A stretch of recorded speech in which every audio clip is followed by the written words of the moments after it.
Hello Internet, you're watching ABOMFILMS, a show brought to you by, well, me, an unemployed kid who lives with his parents that has nothing better to do than talk about movies. I'm joking, I'm not a kid. Now let's start it off with a stretch. Chris Evans is gonna play Captain America. Yeah, he's gonna be the good old Steve Rogers, red, white, and blue. Considering that the other people that they're going to be casting, I think it's actually a role well fit. As I know, Chris Evans is the only actor in Hollywood that has actually pulled off 3 comic book roles. There goes continuity out the window. At least Chris Evans is a better pick than John Krasinski from The Office. Or Will Smith. Come on, Marvel. Will Smith? Now granted, Will Smith versus Nazis would be cool, but there's a little problem there. 1. Steve Rogers is white. Nothing against black people, but he's white. 2. Black people fight in World War II?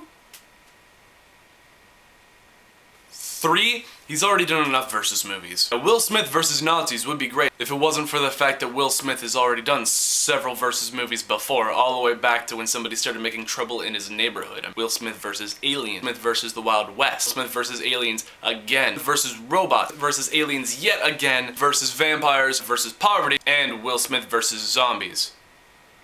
Wait a second. Has Will Smith done a zombie movie? Note to self, get a hold of Will Smith's agent and propose an idea for Will Smith versus vampire robot Nazis who are also zombies. Sorry, Philly D, but I'm gonna get to him first. I think versus movies is kind of his thing. I think Will Smith, the versus movies, is like Keanu Reeves is to Kung Fu. They're both known for it, not very good at it, but they still do it. Which reminds me that Hugo Weaving has been casted to play the Red Skull in the Captain America movie. For those of you who do not know who Hugo Weaving is, Mr. Anderson. Shame on you. Go watch some movies. Let's jump over to another spectrum. Buck Rogers of the 25th century has been assigned a director. Paul Anderson, for those of you unfamiliar with Paul Anderson's work, I don't blame you, he's done the Resident Evil movies. Unfortunately, the movie itself is going to be in 3D. Yes, I say unfortunately because it seems like that's where everything's going. So what can we look forward to? Space, zombies, and 3D. Actually, that would be kind of cool. Tom Cruise and J.J. Abrams will be producing the next Mission Impossible movie. Tom Cruise will be returning as the lead role in this spy thriller. However, J.J. Abrams will not be directing it, which is a shame because it would have been nice to watch a Mission Impossible movie that wasn't predictable. They're looking at people like Brad Bird, who's done The Incredibles, and on top of that, Ruben Fleischer from Zombieland, and Edgar Wright. For those of you who don't know who Edgar Wright is, go check out some good movies like Hot Fuzz and Shaun of the Dead.